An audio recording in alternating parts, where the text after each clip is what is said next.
네, 안녕하세요. 무형글로벌입니다. 오늘은 제가 베트남에 온 이후로 무엇을 하고 돈을 벌어서 먹고 살고 있는지에 대해서 말씀을 드려보도록 하겠습니다. 저도 베트남에 오기 전에는 외국에 가면 무엇을 해서 살 수 있을까라는 생각을 많이 했습니다. 저도 외국에 한번 살아볼까 이런 생각들 때문에 검색을 하게 되면 그때는 호주나 미국 위주로 이렇게 나왔기 때문에 어떤 기술이 있으면 된다, 또 유튜브를 보게 되면 기술 다 필요 없다, 언어가 되어야 된다, 영어를 잘해야 된다, 뭐 이런 얘기들을 많이 들었습니다. 그래서 실제로 이제 외국에 나가서 어떤 외국이 되었던 그곳에서 내가 돈을 벌면서 살 수 있을까를 이렇게 많이 생각을 해 봅니다. 그래서 제가 얘기하는 게 전혀 답이 될 수도 없습니다. 하지만 한국 사람의 한 사람으로서 외국에 가면 어떤 일을 하고 어떻게 벌어서 살고 있는지에 대해서 한번 얘기를 해 보도록 하겠습니다. 제가 베트남에 오게 된 이유는 아는 형님이 여행사를 하고 있었어요. 그래서 내가 직접 제의를 받은 건 아니었습니다. 저한테 너 여기 와서 일해 볼래? 이렇게 얘기한 게 아니라 지금 다낭이 많이 바쁜데 사람을 좀 구해줄 수 있겠나? 사무실에 일할 사람을 이렇게 얘기를 했었어요. 그래서 내가 이제 주위에 친한 사람들 위주로 이렇게 알아봤는데 여기 외국까지 와가지고 이렇게 일을 하려고 하는 사람들은 거의 없었습니다. 그런 걸 결정하기가 쉽지 않죠. 그리고 돈을 뭐 엄청나게 많이 준다 이렇게 하면은 결정을 하실 사람들도 많이 있겠지만, 여행사에 다녀보신 분들 아시겠지만 여행사의 월급이 그렇게 많지가 않습니다. 근데 그 형님이 이제 제가 온다고 그러면 좀 더 좋은 조건에 이렇게 보수를 주겠다라고 해서 실제로 제가 오게 된 겁니다. 저도 이제 한국에서 영어 과외, 입시 과외를 하고 있었습니다. 그때 당시에 돈벌이가 없는 건 아니었지만 그래도 야, 이거 멀리 봐서는 내 나이도 있고 그때가 40대 후반이었으니까요. 나도 새로운 일을 한번 해보자 라고 해서 베트남에 오게 된 겁니다. 베트남에 와서 형님이 진짜 다른 이제 사무직보다는, 다른 회사의 여행사의 사무직보다는 돈을 좀 많이 줬었습니다. 월급도. 그리고 여행사에 이렇게 방이 많이 빈 방이 있었어요. 거기서 이제 지내고, 또 이제 먹는 거의 대부분도 이제 회사에서 해결을 했어요. 일을 하고 회사를 떠나는 경우는 거의 없었습니다. 이제 업무가 다 끝나고 저녁 시간이 되게 되면은 이제 내 시간을 가졌기 때문에 그때 내가 밖에 나가서 돈을 쓰지 않는다라고 하게 되면 돈 쓸 일이 거의 없었어요. 그리고 월급을 고스란히 모을 수 있었어요. 그때는 월급이 그렇게 많지는 않았지만 300만 원이 조금 안 되는 월급이었어요. 근데 그 외에 숙식 제공해주고 또 이제 여기에서 쓸 수 있는 용돈 정도는 또 이렇게 살 수 있도록 돈을 줬었습니다. 그래서 다른 여행사와는 다르게 제가 여행사에 사무직 근무를 하는 동안에는 오로지 내 버는 돈을 모을 수 있어서 상당히 괜찮았습니다. 그리고 이제 여행사에 있으니까 조금씩 이제 가이드를 일을 배우기를 했었습니다. 그때도 사무직을 볼 때도 가끔씩 가이드 일을 이렇게 하곤 했었는데요. 사무직이 제 적성이 안 맞는 거예요. 제가 이제 일을 하면서 가만히 사무실에 앉아서 하는 일을, 오로지 사무실에만 계속 앉아서 하는 일, 컴퓨터 앞에서만 하는 일들을 하고 지내질 않았어요. 그래서 그런지 모르겠는데 이게 적성에 안 맞더라고요. 그래서 가이드 일을 조금씩 해보니까 제가 좀 말이 많아요. 그러다 보니까 가이드 일이 적성에 맞더라고요. 그리고 제가 아는 부분들을 이렇게 조금 재밌게 얘기해주면 호응도 좋고 해서 재밌어서 이제 가이드 일로 완전 바꿨습니다. 가이드 일로 바꾸고 나서 이제 돈을 많이 벌었느냐? 그렇지는 않습니다. 가이드는 이제 손님은 크게 분류하면 두 가지 종류의 손님이 있습니다. 여행사에는 패키지 손님이 있고요. 그러니까 적은 돈을 주고 이쪽에 오세요. 오시면은 이제 여기에서 뭔가 옵션이나 아니면 쇼핑 이런 것들로 해서 이제 내가 수익의 일부분을 가져가는 가이드들이 있고, 또는 이제 손님들이 여행의 모든 경비를 다 대고 오시는 분들이 계세요. 이제 그런 분들은 내가 이제 일비, 하루 일당이 얼마 이렇게 해서 내가 가이드를 뛰는 날 그때에만 이제 돈을 일당식으로 이렇게 받는 부분들이 있었어요. 저 같은 경우는 이제 후자였습니다. 손님들이 이렇게 뭔가를 많이 사주고 이렇게 하면 돈이 많이 버는 게 아니라 그냥 가이드 일당을 받고 나가는 거였어요. 우리 회사 자체가 이제 그런 팀을 받는 회사여서 패키지 팀이 아니라 인센티브 팀이라고 하는데, 이제 돈을 다 주시고 오시는 분들, 돈을 좀 넉넉하게 호텔이나 여행 일정에 맞춰서 다 지불하시고 오시는 분들을 받는 여행사라서 이제 그렇게 했었습니다. 그래서 제가 열심히 하게 되면 이제 손님들이 고맙다고 팁을 주시고 가게 되면 제 일당 플러스 알파가 생기게 되는 거죠. 근데 제가 일할 당시에는 팁을 주는 문화가 잘 아니었습니다. 이제 고맙다라고 하시고 그냥 한국으로 가시는 분들이 대부분이었어요. 여기 베트남은 이제 가이드를 인정해 주는 나라가 아닙니다. 그렇지만 한국 가이드가 필요해요. 그래서 이제 몇 가지 하지 마라는 포인트들이 있습니다. 공항에 나가지 마라, 또 여행지 안에 들어가서 일일이 한국 가이드가 설명하지 마라, 뭐 이런 게 있어요. 그런 걸 지키면은 이 나라에도 한국인이 가이드를 할 수 없지만은 묵시적으로 이렇게 인정을 해줬어요. 그리고 반드시 이제 이 나라의 로컬 가이드와 같이 나가라 라는 게 있습니다. 그래서 로컬 가이드하고 이렇게 같이 나가게 되면 로컬 가이드들은 이렇게 말이 잘 안 통하기 때문에 한국 분들과 오시는 분들과, 그래서 대부분 한국 사람들이 일을 다 하죠. 그런데 이제 가실 때는 한국 분들한테 팁을 주기는 조금 부담스러우셨는지 로컬 가이드들한테는 팁을 많이 주시더라고요, 한국 분들이. 그런데 정작 고생한 한국 가이드한테는 팁을 안 주시고 가시는 경우가 상당히 많았었습니다. 그래서 그때는 저희 월급이 한 3,000불에서 4,000불 정도 됐습니다. 그럼 우리나라 돈으로는 한 그때 환율 따지고 하면 한 330만원, 뭐 350만원 정도 됐었어요. 350만원에서 450만원 정도, 내가 얼마나 일을 많이 하는가에 따라서 이렇게 조금 달라진 금액이었습니다. 물론 가이드들은 저보다 잘 버는 가이드들도 많았었고, 또 이제 저보다 못 버는 가이드들도 있었었고 그랬습니다. 가이드 생활은 돈을 크게 많이 벌지는 못했지만 제가 또 돈을 많이 쓰는 스타일이 아니라서 여기 생활하는 데는 크게 어려움이 없었습니다. 또 많은 부분들을 한국에 있는 이제 돈을 이제 내가 지불해야 될 돈을 지불하거나, 조금 이제 그때는 통장의 잔고가 조금씩 쌓이고 있었어요.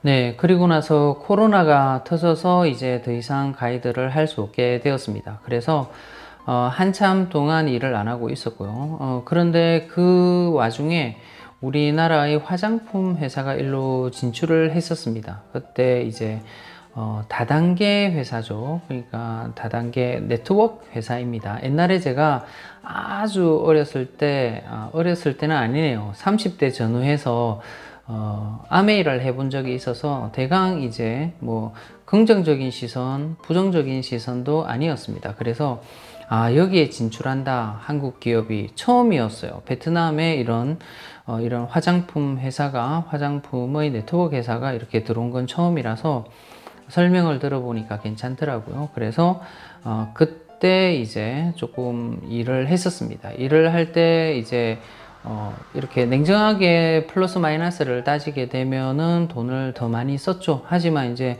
물건들을 사용해 보는 거였으니까 돈을 또 조금 벌기도 했었습니다.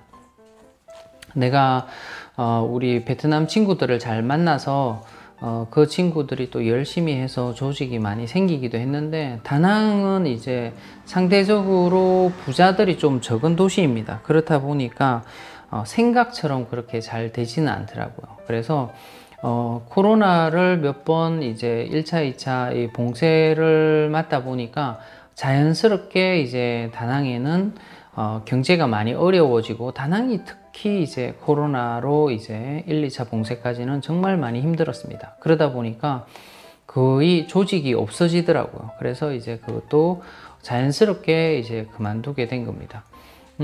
그거를 하고 있을 때 제가 유튜브를 시작했으니까, 유튜버는 제가 처음에는 누가 알려주는 사람이 없었어요. 그래서 거의 4개월 동안은 그 욕만 들어 먹으면서 제가 유튜브를 만들었습니다. 제가 많이 지식도 없고 또 약간의 정말 얇은 지식을 가지고 계속 내가 실수를 하면서 이렇게 유튜버의 그런 영상들을 만들었고 했기 때문에 욕도 많이 먹고, 그때는 이제 4개월 동안은 거의 뭐 그게 없었어요. 수입도 없고, 실제로 한 5개월 동안 수입이 없었었죠. 4개월 때 수익 창출이 됐는데 5개월이 지나고 6개월 차부터 이제 유튜버의 수익이 조금씩 들어왔었습니다.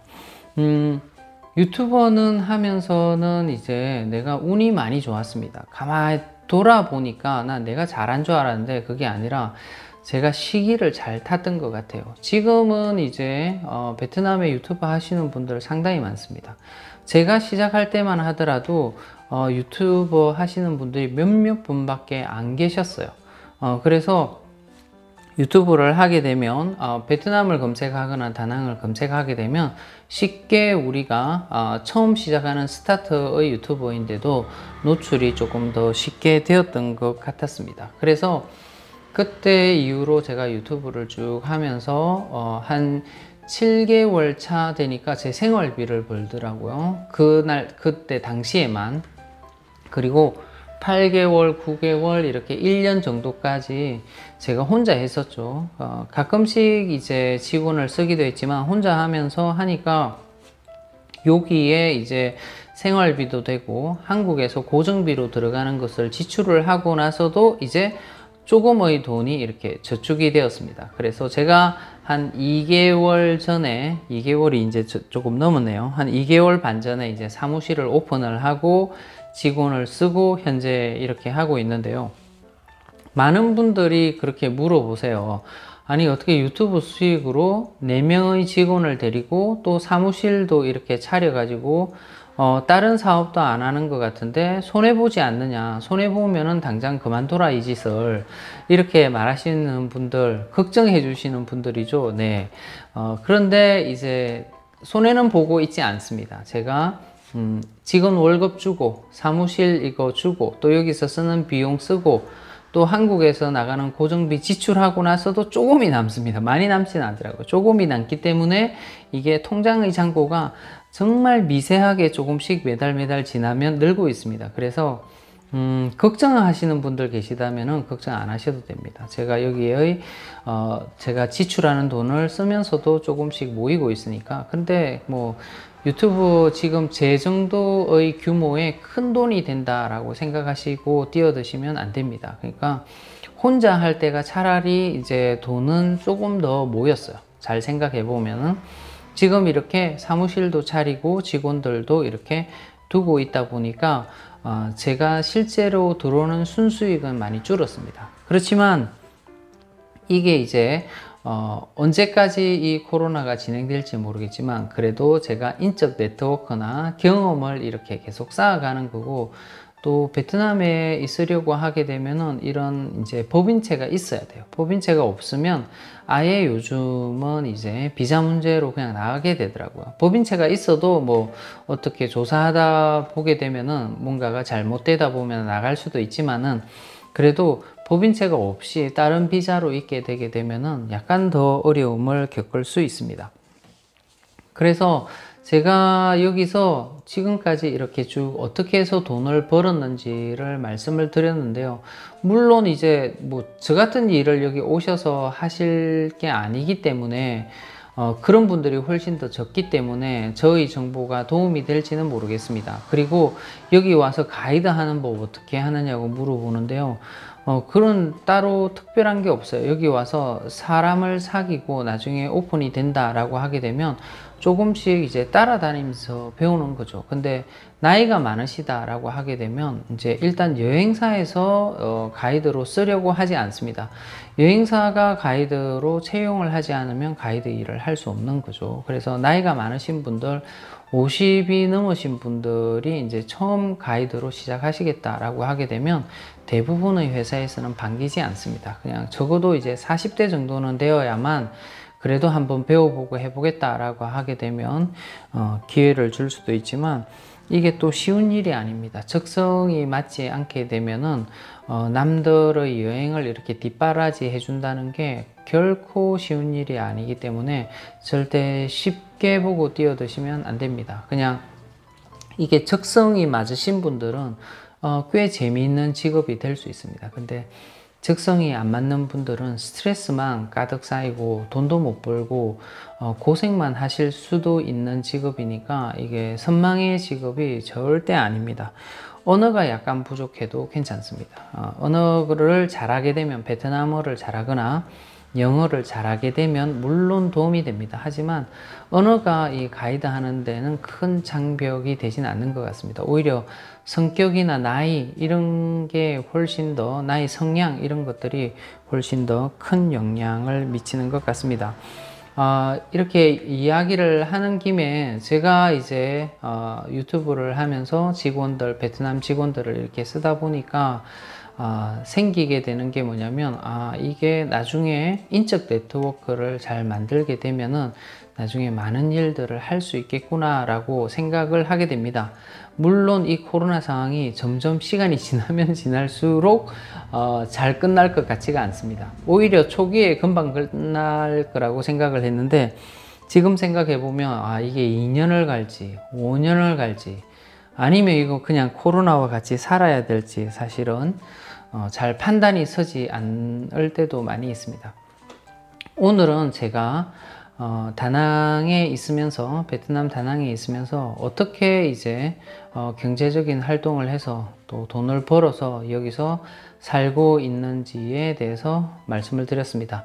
그때 한번 말씀드렸죠. 전체적인, 내가 베트남에 와서 이제 통장 잔고로 본다고 하면 아직 마이너스라고요. 아직 이제 플러스로 극복하지 못했습니다. 통장 잔고만 딱 본다고 하면 물론 이제 쓰고 했기 때문에, 쓰고 지출할 돈을 지출했기 때문에 뭐 큰 손해를 봤다 이런 건 아닌데, 통장 잔고만 보면 아직 베트남에 오기 전, 지금 이렇게 딱 계산을 해보게 되면은 통장 잔고는 조금 줄어 있다라고 보면 됩니다. 어쨌든 이제 더 나아지겠죠. 저도 유튜브를 열심히 하고, 또 특히 우리 시청자분들은 좀 괜찮으세요. 제가 이렇게 나중에 분석표를 하게 되면 분석표를 유튜브에서 봤습니다. 그런데 그 분석표를 보게 되면 다른 유튜버들보다 우리 시청자분들이 광고를 훨씬 더 많이 봐주세요. 제가 이제 광고를 조금 설렁설렁 보셔도 된다라고 하는데도 이렇게 저한테 후원을 해주신다고 생각을 하시고 광고를 열심히 보시는 분들 많으셔서, 제가 비슷한 조회수가 나오고 비슷한 구독자가 있는 유튜버들 중에서는 이제 수입이 조금 괜찮은 편입니다. 많은 요인들이 있는데 그래도 봐주시는 이제 우리 시청자분들이 광고를 많이 봐주셔서 제가 그런 수익은 조금 높은 것 같습니다. 항상 저희 영상을 시청해 주셔서 감사하고요. 우리 시청자분들 덕분에 제가 이렇게 여기에서 직원들도 채용을 하고 현재 이렇게 꾸려나가고 있습니다. 오늘도 저희 영상을 시청해 주셔서 대단히 감사합니다.